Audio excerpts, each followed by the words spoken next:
मार्च 633 ईस्वी का तीसरा हफ्ता था जब खालिद रजी अल्लाह अन्हु ने यमामा से 10,000 फौज लेकर कूच किया। ये मुहर्रम 12 हिजरी का महीना था। उनकी पेशकदमी भी बहुत तेज थी। हरमज अपनी फौज के साथ अपनी सरहद से बहुत दूर काजिमा के मकाम पर पहुंच गया और फौज को वहीं खैमजन कर दिया। ये मकाम यमामा और उबला के रास्ते में पड़ता है। हरमज को मालूम नहीं था कि उसकी पेशकदमी को देखने वाले मौजूद हैं। खालिद रजी अल्लाह अन्हु अभी काजिमा से दूर थे कि उन्हें इराक की समत से आते हुए 2 शुतर सवार मिले। उन्होंने खालिद रजी अल्लाह अन्हु को बताया कि जरतुश्तों की फौज काजिमा में खैमजन है। खालिद रजी अल्लाह अन्हु ने वहीं से रास्ता बदल दिया।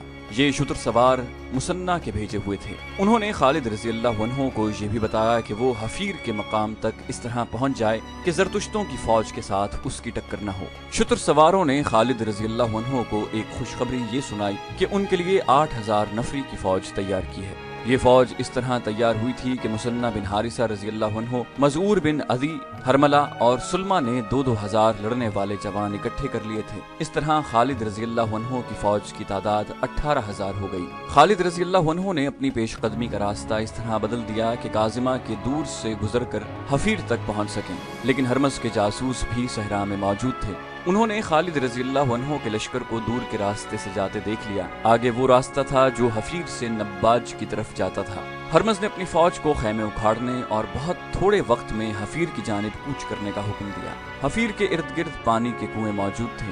हरमज ने वहां खालिद रजी अल्लाह अन्हु से पहले पहुंचकर खैमे गाड़ दिए। इस तरह पानी ईरानियों के कब्जे में चला गया। खालिद रजी अल्लाह अन्हु अभी हफीर से कुछ दूर थे कि एक बार फिर दोनों शुतर सवार उनके रास्ते में आ गए और खालिद रजी अल्लाह अन्हु को इत्तला दी गई कि दुश्मन हफीर के मकाम पर पानी के कुओं पर काबिज हो चुका है। खालिद रजी अल्लाह अन्हु ने कुछ और आगे जाकर ऐसी जगह पड़ाव का हुक्म दे दिया जहां दूर दूर तक पानी की एक बूंद नहीं मिल सकती थी।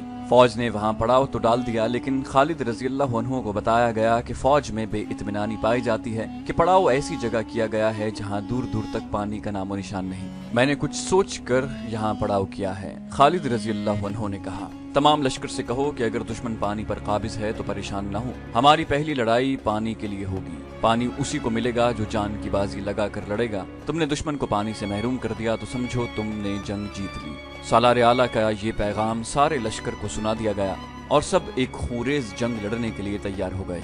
अब लश्कर की नफरी 18,000 हो गई थी। मुसन्ना बिन हारिसा, मजूर बिन आदि, हरमला और सुलमा 2-2 हजार आदमी साथ लिए खालिद रजी अल्लाह अन्हु से आ मिले थे। खालिद रजी अल्लाह अन्हु ने जो एलची हरमज के पास भेजा था वो भी उसी पड़ाव में खालिद रजी अल्लाह अन्हु के पास आया और बताया कि हरमज ने उसके साथ कैसा तौहीन आमेज सुलूक किया है। उसकी 1 लाख दिरहम की टोपी ने उसका दिमाग खराब कर रखा है। मुसन्ना बिन हारिसा ने जो पास ही बैठा हुआ था कहा, खुदा ये नहीं देखता कि किसी इंसान के सर पर क्या रखा है। खुदा तो देखता है कि उसके सर के अंदर क्या है, उसके दिल में क्या है, उसके अज़ाइम क्या हैं और उसकी नीयत क्या है। खालिद रजी अल्लाह अन्हु ने हैरान होकर पूछा, 1 लाख दिरहम की टोपी? क्या हरमज इतनी कीमती टोपी पहनता है? फारस की शहनशाही का एक दस्तूर है। मुसन्ना बिन हारिसा ने जवाब दिया, उनके यहाँ हसब व नसब और हैसियत को देखकर उसके मुताबिक टोपी बनाई जाती है जो उनके शहनशाह की तरफ से अता होती है। ज्यादा कीमती टोपी सिर्फ वो अफराद पहनते हैं जो आला हसब व नसब के हों और जिन्होंने रियाया में भी और शाही दरबार में भी तौकीर और वजाहत हासिल कर रखी हो। इस वक्त हरमज सबसे ज्यादा कीमती टोपी पहनता है। कोई और 1 लाख दिरहम की टोपी नहीं पहन सकता। इस टोपी में बेशकीमत हीरे लगे हुए हैं और उसकी कलगी भी बहुत कीमती है। फिरौनों ने अपने सरों पर खुदाई टोपियां सजा ली थी। खालिद रजी अल्लाह अन्हु ने कहा, कहाँ हैं वो? कहाँ हैं उनकी टोपियां?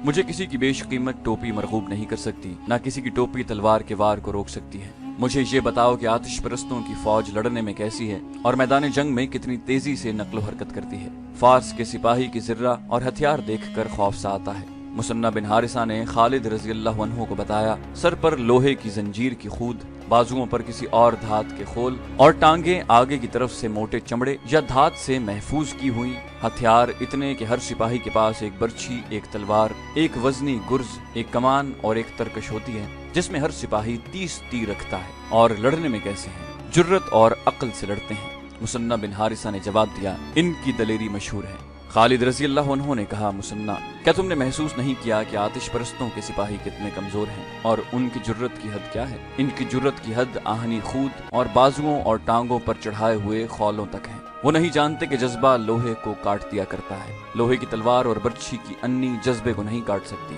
ज़र्रा और धात या चमड़े के खोल हिफाजत के झूठे जरिए हैं। एक खोल कट गया तो सिपाही अपने आप को गैर महफूज समझने लगता है, फिर उसमें इतनी सी जुर्रत रह जाती है कि वो अपने आप को बचाने और भागने की कोशिश करता है। अल्लाह के सिपाही की ज़र्रा उसका अकीदा और ईमान है। मैं तुम्हें फारसियों की एक और कमजोरी दिखाऊं। खालिद रज़ी अल्लाह अन्हु ने कासिद से कहा, सालारों और कमांडरों को फौरन बुलाओ। खालिद रज़ी अल्लाह अन्हु ने हुक्म दिया, फौरी तौर पर काजिमा की तरफ कूच कर दो और कूच बहुत तेज हो। हरमज हफीरा के इलाके में पड़ाव किए हुए था। वो काजिमा से अपनी फौज को यहाँ लाया था क्योंकि खालिद रज़ी अल्लाह अन्हु का लश्कर हफीरा की तरफ आ गया था। अब ये लश्कर फिर काजिमा की तरफ जा रहा था।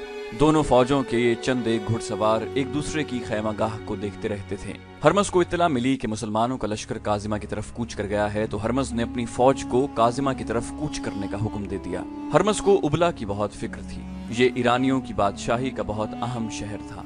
ये तिजारती मरकज था। हिंदुस्तान को ताजिरों के काफिले यहीं से जाया करते थे और हिंदुस्तान खुसूसन सिंध का माल इसी मकाम पर आया करता था। ये ईरान का फौजी मरकज भी था। इस इलाके के रहने वाले मुसलमानों को दबाए रखने के लिए उबला में फौज रखी गई थी। हरमज की कोशिश ये थी कि मुसलमानों का लश्कर उबला तक न पहुंच सके। हरमज को उबला पहले से ज्यादा खतरे में नजर आने लगा क्योंकि मुसलमान उबला की जुनूब में काजिमा की तरफ बढ़ रहे थे। मुसलमानों के लिए कूच इतना मुश्किल न था जितना ईरानियों के लिए दुश्वार था।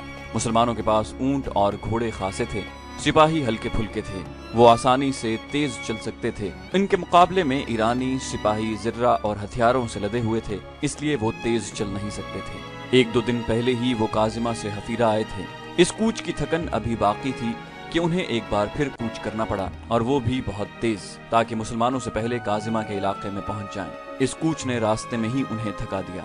हरमज की फौज जब काजिमा में मुसलमानों के मुकाबिल पहुंची तो निढाल हो चुकी थी। मुसलमान सिपाही सहराई लड़ाइयों और सहरा में नक्लो हरकत के आदी थे।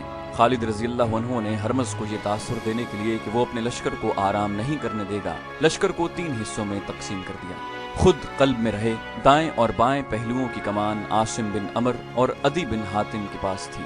आसिम बिन अमर काका बिन अमर के भाई थे और अदी बिन हातिम कबीला तय के सरदार थे, जो दराज कद मजबूत जिस्म वाले बड़े बहादुर जंगजू थे। खालिद रज़ी अल्लाह अन्हु अपनी फौज को लड़ाई की तरतीब में करते देखकर हरमज ने अपनी फौज को 3 हिस्सों में तकसीम कर दिया। वो भी कल्ब में खुद रहा और दोनों पहलुओं की कमान शाही खानदान के 2 अफराद कबाज और अनुशजान को दी।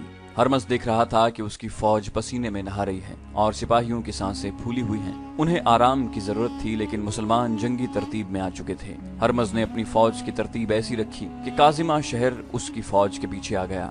उनके सामने रेगिस्तानी मैदान था और एक तरफ बेआबो ग्याह टीला नुमा पहाड़ियों का सिलसिला था। खालिद रज़ी अल्लाह अन्हु ने अपनी फौज को इस तरह आगे बढ़ाया कि ये पहाड़ी सिलसिला उनकी पुश्त की तरफ हो गया। अप्रैल 633 ईस्वी के पहले हफ्ते का एक दिन था जब मुसलमान पहली बार आतिश परस्त ईरानियों के मुकाबले में आए। हरमज के एक सालार ने कहा, अगर खालिद बिन वलीद रज़ी अल्लाह अन्हु मारे जाएं तो ये मार्का बगैर लड़े खत्म हो सकता है। मुसलमान जो इतनी दूर से आए हैं अपने सालार की मौत के बाद हमारे मुकाबले में नहीं ठहर सकेंगे। हरमज ने सालार से कहा, फौज से कहो जंजीरें बांध लें, मैं उनके सालार का बंदोबस्त करता हूँ, सबसे पहले यही मरेगा। उसने सालार को भेजकर अपने मुहाफिजों को बुलाया और उन्हें कुछ बताया। जंजीरें बांध लेने का मतलब ये था कि ईरानी फौज के सिपाही अपने आप को इस तरह जंजीरों से बांध लेते कि 5 से 10 सिपाही एक लंबी जंजीर में बंध जाते। उनके दरमियान इतना फासला होता कि वो आसानी से लड़ सकते थे। जंजीरें बांधकर लड़ने से एक फायदा ये होता था कि कोई सिपाही भाग नहीं सकता था। दूसरा फायदा ये कि उनके दुश्मन के घुड़सवार जब उन पर हल्ला बोलते तो सिपाही जंजीरें सीधी कर देते। जंजीरें घोड़ों की टांगों के आगे कर दी जाती और घोड़े गिर पड़ते। लेकिन जंजीरों का बहुत बड़ा नुकसान ये था कि एक जंजीर में से बंधे हुए सिपाहियों में से 1-2 जख्मी या हलाक हो जाते तो बाकी बेबस हो जाते और दुश्मन का आसान शिकार बन जाते। इस जंग को, जो हरमज और खालिद बिन वलीद रज़ी अल्लाह अन्हु के दरमियान लड़ी गई, जंगे सिलासिल यानी जंजीरों की जंग कहते हैं। मुसलमानों ने जब ये देखा कि ईरानी अपने आप को जंजीरों से बांध रहे हैं तो वो हैरान होने लगे। किसी ने बुलंद आवाज से कहा, वो देखो, फारसी अपने आप को हमारे लिए बांध रहे हैं, फतह हमारी है। खालिद रज़ी अल्लाह अन्हु ने बुलंद आवाज से कहा, अल्लाह ने इनके दिमागों पर मोहर लगा दी है। खालिद रज़ी अल्लाह अन्हु ने कुछ सोच कर काजिमा से हफीर और हफीर से काजिमा को कूच किया था। वो फायदा उन्हें नजर आ गया था। हरमज की वो फौज जो ज़र्रा और हथियारों से लदी हुई थी, लड़ाई शुरू होने से पहले ही थक गई थी। खालिद रजी अल्लाह अन्हु ने ईरानियों को आराम की मोहलत ही न दी। अब ईरानियों ने अपने आप को जंजीरों में बांध लिया था। खालिद रजी अल्लाह अन्हु ने सोच लिया कि वो क्या चाल चलेंगे और ईरानियों को किस तरह लड़ाएंगे। हरमज ने अपने घोड़े को ईड़ लगाई और दोनों फौजों के दरमियान ऐसी जगह आकर रुक गया जहां जमीन कटी फटी और कहीं कहीं टीले थे। उसके मुहाफिज उससे कुछ दूर आकर रुक गए। कहाँ है खालिद? हरमज ने ललकार कर कहा, आ पहले मेरा और तेरा मुकाबला हो जाए। ये उस जमाने का दस्तूर था कि जंग शुरू करने से पहले दोनों फौजों के सालार जाती मुकाबलों के लिए एक दूसरे को ललकारते थे। दोनों फौजों के आदमी इनफिरादी तौर पर आगे जाकर तलवारों से भी लड़ते थे और कुश्ती भी करते थे। नतीजा दोनों में से एक की मौत होता था। जंग सिलासिल में हरमज ने खुद आगे आकर खालिद रजी अल्लाह अन्हु को इनफिरादी मुकाबले के लिए ललकारा। हरमज माना हुआ जंगजू और बहादुर आदमी था। तेगजनी की महारत के अलावा उसके जिस्म में बहुत ताकत थी। खालिद रजी अल्लाह अन्हु की उम्र 48 साल हो चुकी थी। वो जंगी चालों के माहिर थे। उनके जिस्म में अच्छी खासी ताकत थी, लेकिन हरमज ज्यादा ताकतवर और जवान था। उसकी ललकार पर खालिद रजी अल्लाह अन्हु ने घोड़े को ईड़ लगाई और हरमज के सामने जा रुके। हरमज घोड़े से उतरा और खालिद रजी अल्लाह अन्हु को घोड़े से उतरने का इशारा किया। दोनों ने तलवारें निकाल ली। दोनों ने एक दूसरे पर बड़बड़ कर वार किए। पैंतरे बदले, घूम घूम कर एक दूसरे पर आए, मगर तलवारें आपस में ही टकराती रहीं। फिर खालिद रजी अल्लाह अन्हु के हाथों और पैंतरों में फुर्ती आ गई। दोनों फौजें शोर गुल बपा कर रही थी। हरमज महसूस करने लगा कि वो खालिद रजी अल्लाह अन्हु की तलवार से बच नहीं सकेगा। वो तेजी से पीछे हट गया और उसने तलवार फेंक दी। तलवारें फैसला नहीं कर सकेंगी। हरमज ने कहा, आ खालिद, हथियार के बगैर आ और कुश्ती लड़। खालिद रजी अल्लाह अन्हु तलवार फेंक कर कुश्ती के लिए आगे बढ़े और दोनों गुत्थम गुत्था हो गए। कुश्ती में हरमज का पल्ला भारी नजर आता था, लेकिन मौर्रिख लिखते हैं कि हरमज की चाल कुछ और थी। उसने अपने मुहाफिजों को पहले ही बता रखा था कि जब खालिद रजी अल्लाह अन्हु को इतनी मजबूती से पकड़ ले कि खालिद रजी अल्लाह अन्हु हिलने के काबिल न रहें, तो मुहाफिज दोनों को इस तरह घेरे में ले लें कि उनकी नीयत और इरादे पर शक न हो, यानी वो तमाशाई बने रहें। और उनमें से एक मुहाफिज खंजर निकाल कर खालिद रजी अल्लाह अन्हु के पेट चाक कर दे। जंगजू इस तरह धोखा नहीं किया करते थे, लेकिन हरमज कमीनगी की वजह से मशहूर था। हरमज के मुहाफिज आगे बढ़ आए और अपनी फौज की तरह नारे लगाते नरगे की इस तरतीब में होते गए।